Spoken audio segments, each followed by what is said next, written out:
Halo semuanya, perkenalkan nama saya Titania Kailai Putri dengan NPM 240820101022.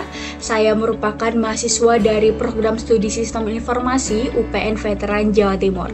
Nah, di video kali ini saya akan jelaskan salah satu algoritma yang cukup krusial di dunia sistem operasi, yaitu algoritma Banker atau Banker's Algorithm. Nah, mungkin teman-teman, sebagian dari kalian kata banker ini terdengar seperti dunia keuangan, bukan? Tapi tenang aja, di sini kita bukan belajar tentang ekonomi, melainkan kita akan belajar tentang bagaimana sih caranya sistem komputer itu dapat mencegah agar tidak terjadinya deadlock. Jadi pastikan ya kalian ini nonton sampai akhir, karena di sini saya juga akan membahas contoh studi kasus biar kalian semua ini semakin paham. Oke. Nah, teman-teman pasti bertanya kan sebenarnya apa sih deadlock itu? Jadi, deadlock adalah proses saling menunggu untuk waktu yang tidak pasti karena sumber daya yang tidak tersedia dan sedang digunakan oleh proses lain. Nah, untuk contoh analoginya ini seperti ada 4 orang nih lagi berdiri di persimpangan jalan yang sempit. Jadi mereka berempat ini kan saling menghalangi. Jadi ada yang tidak bisa mundur ataupun maju. Akhirnya 4 orang ini mengakibatkan kemacetan. Begitu pula seperti deadlock ya teman-teman. Nah, ada beberapa kemungkinan yang menyebabkan deadlock itu bisa terjadi. Yang pertama, yaitu mutual exclusion, yang artinya satu resource hanya bisa digunakan satu proses pada satu waktu. Yang kedua, yaitu hold and wait condition, yaitu proses memegang satu resource sambil menunggu yang lain. Yang ketiga, non-preemption atau resource yang tidak bisa diambil paksa dari proses yang sedang memakainya. Yang keempat, yaitu circular wait condition, di mana proses itu saling menunggu dalam lingkaran dan tidak ada yang bisa keluar. Nah, karena keempat kondisi ini sangat memungkinkan dan juga dapat merugikan, kita perlu adanya cara untuk mencegah agar deadlock itu tidak dapat terjadi. Salah satu solusinya adalah algoritma Banker. Nah, algoritma Banker ini adalah metode untuk mengatasi deadlock yang dikemukakan oleh Dijkstra. Nah, for your information nih teman-teman, algoritma ini dinamakan Banker karena memodelkan banker di sebuah kota kecil yang berhubungan dengan sekumpulan nasabah yang memohon kredit atau pinjaman. Jadi, analoginya yaitu sistem operasi ini diibaratkan sebagai bank, resource diibaratkan sebagai uang, dan juga proses diibaratkan sebagai nasabah. Oke, algoritma Banker itu sendiri menggunakan beberapa komponen utama, yaitu yang pertama allocation atau jumlah resource yang dimiliki tiap proses. Yang kedua itu max, jumlah resource maksimal yang diminta tiap proses. Ada available, yaitu jumlah resource yang tersedia. Need, jumlah resource yang dibutuhkan. Dan yang terakhir yaitu request atau permintaan resource yang diajukan oleh proses. Oke, sekarang kita akan masuk ke contoh nyata dalam studi kasus yang pertama ini. Nah, di sini kita punya 5 proses, yaitu proses P0 hingga P4, dan juga ada 3 jenis sumber daya, yaitu A, B, dan C. Itu diketahui ya, tabel yang sebelah kiri. Untuk pertanyaan sendiri, yang pertama yaitu menghitung isi matriks need, yang kedua apakah sistem dalam keadaan safe state, yang ketiga tentukan jumlah total sumber daya dari masing-masing jenis. Oke, langkah pertama adalah menghitung matriks need. Nah, matriks need itu merupakan hasil pengurangan antara max dengan allocation. Jadi di sini kita bisa tahu bahwa berapa sih sisa kebutuhan masing-masing proses ini agar bisa selesai. Untuk P0 sendiri, di situ max-nya ada 4, 3, 3, lalu allocation-nya ada 1, 1, 2, menghasilkan need-nya yaitu 3, 2, 1. P1 menghasilkan need-nya 1, 1, 0, P2 menghasilkan need-nya 501, P3 menghasilkan need-nya 733, dan juga yang terakhir P4 menghasilkan need-nya 000. Caranya sama ya teman-teman, dengan mengurangkan antara max dan juga allocation-nya.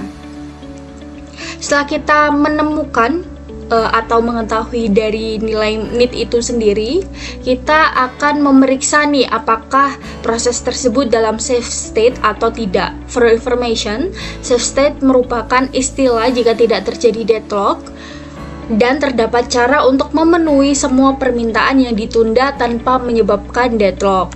Untuk sintaksnya sendiri, if NEET kurang dari sama dengan available, then execute proses, maka kita dapat menghasilkan available yang baru dengan cara menambahkan antara available yang lama ditambah dengan allocation. Else, don't execute, go forward. Jadi kalau misal NEET-nya ini lebih dari available, maka jangan execute tapi lanjutkan ke proses yang selanjutnya.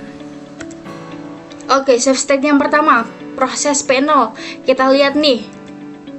Nah, untuk langkah yang pertama, untuk proses P0, NEET-nya itu kan 321 dan juga available itu 210. Kita ingat bahwa safe state itu sendiri yaitu NEET kurang dari sama dengan available. Maka di sini NEET-nya ini kan lebih besar ya. Jadi dikatakan bahwa available ini false. Jadi sistem ini akan bergerak untuk proses selanjutnya. Untuk proses yang kedua, proses P1, NEET itu kan 110 dan available-nya itu 210. Hal ini memungkinkan bahwa available ini bernilai true, maka kita akan menambahkan antara available yang lama ditambah dengan allocation. Jadi 210 ditambah 212 menghasilkan available yang baru yaitu 422. Nah, untuk tahap yang ketiga, kita lihat proses P2, NEET-nya itu kan 501 dan available-nya ini 422. Seperti yang sudah kita ketahui bahwa NEET kurang dari available, di sini kan tidak memenuhi ya. Jadi available-nya itu false, sistem akan bergerak untuk proses selanjutnya. Nah, ini available yang baru tadi ya, 422 sesuai dengan proses P1, 422. Next, tahap keempat nih, untuk proses P3 karena NEET-nya itu 733 dan available tadi itu 422, maka available-nya kan false kan, karena NEET-nya ini lebih besar daripada available. Jadi sistem akan pindah ke proses selanjutnya. Tahap kelima, untuk proses W4, NEET-nya itu 000, available-nya 422. Jadi available-nya itu bernilai true karena NEET-nya itu kurang dari available. Jadi kita mendapatkan new available, available yang lama ditambah dengan allocation. Jadi 422 ditambah 112 menghasilkan available yang baru yaitu 534. Tahap ke-6, setelah itu kita cek kembali nih. Jadi tadi kan prosesnya P0 sampai P4. Kan P4 udah selesai dieksekusi kan. Kita lihat lagi, kita cek kembali nih ke P2. NEET-nya 501, available-nya 534. Ini memenuhi ya teman-teman. Jadi available-nya bernilai true. Jadi kita mendapatkan available yang baru senilai 935. Nah, 534 ini sebelah sini 534 sama 935. Oke, tahap ke-7. Setelah itu, setelah kita cek P2, kita akan mengecek kembali P3 nih. NEET-nya 733, available-nya 935. Jadi available-nya bernilai true. Kita akan mendapatkan available yang baru yaitu 935 ditambah 020 yaitu 955. Tahap ke-8, setelah itu kita cek kembali nih P0. NEET-nya 321, available-nya 955. Jadi available-nya bernilai true. Jadi proses 0 dapat berjalan. 955. Jadi kita menemukan urutan yang aman yaitu P1, P4, P2, P3, dan juga P0 dari perhitungan dan juga pembuktian tersebut. Sistem mengalokasikan sumber daya yang dibutuhkan untuk setiap proses. Jadi kita dapat mengatakan bahwa sistem ini dalam keadaan aman. Nah, perlu dicatat ya teman-teman bahwa sistem itu tidak harus menjalankan proses sesuai urutan input awal. Yang terpenting adalah sistem bisa menemukan satu urutan aman dan itu sudah cukup membuktikan bahwa tidak terjadi deadlock. Oke, selanjutnya move ke pertanyaan yang ketiga nih, yaitu kita mencari total sumber daya. Total sumber daya diperoleh ketika kita menjumlahkan kolom allocation ditambah dengan available. Jadi tadi 857 dari kolom allocation ditambah 210 dari kolom available menghasilkan 1067. Di kasus ini hasilnya yaitu 1067 yang menandakan bahwa total resource yang dimiliki sistem adalah 10 untuk A, 6 untuk B, dan juga 7 untuk C. Oke, sekarang kita akan lanjut ke studi kasus yang kedua. Tapi sebelum itu, baca dulu soalnya. Misalkan kita memiliki 3 proses ABC dan 3 jenis sumber daya R1, R2, R3. Masing-masing memiliki 5 instant. Misalkan setiap saat T, jika snapshot dari sistem yang diambil adalah sebagai berikut, maka cari sistem dalam keadaan aman atau tidak. Jadi seperti studi kasus yang pertama, di studi kasus yang kedua ini kita akan mencari tahu dulu nih need dan juga available-nya. Untuk available yaitu total resources dikurangi total allocation, 555 dikurangi 543 yaitu 012.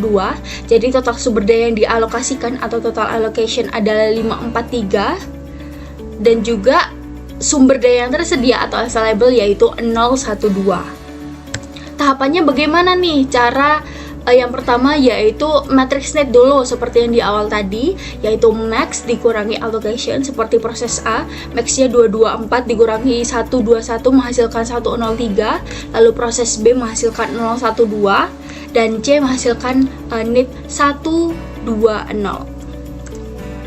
Nah, sekarang kita akan mengetes nih apakah proses-proses ini dalam keadaan safe state atau tidak.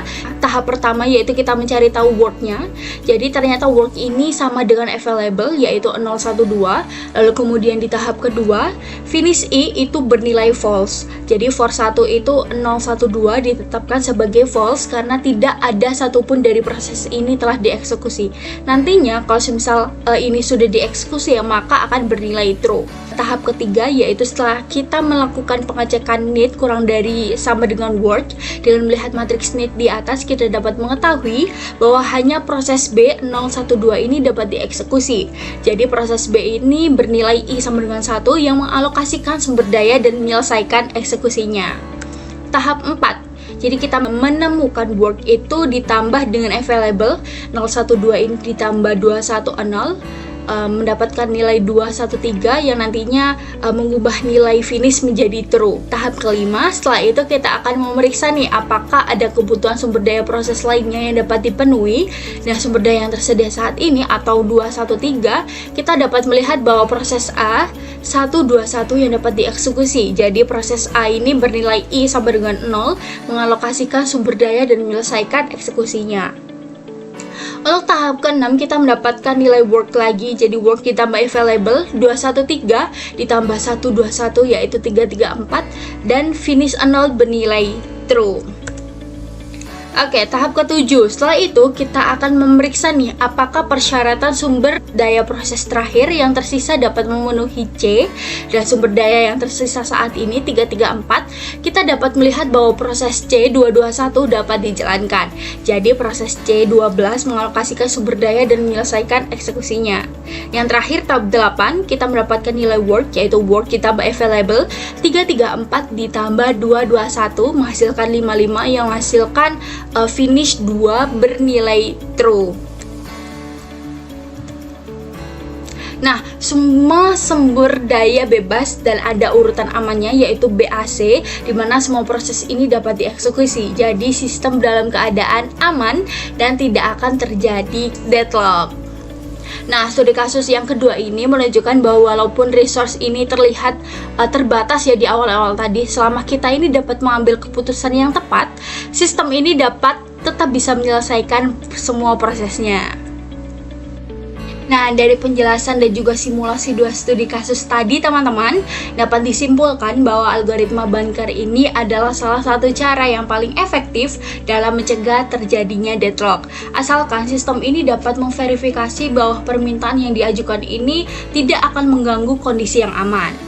Terima kasih ya teman-teman sudah menyimak video ini sampai selesai. Semoga penjelasan singkat ini bisa bermanfaat dan juga dapat membantu teman-teman di rumah dalam memahami materi sistem operasi, khususnya tentang manajemen resource. So, bye-bye!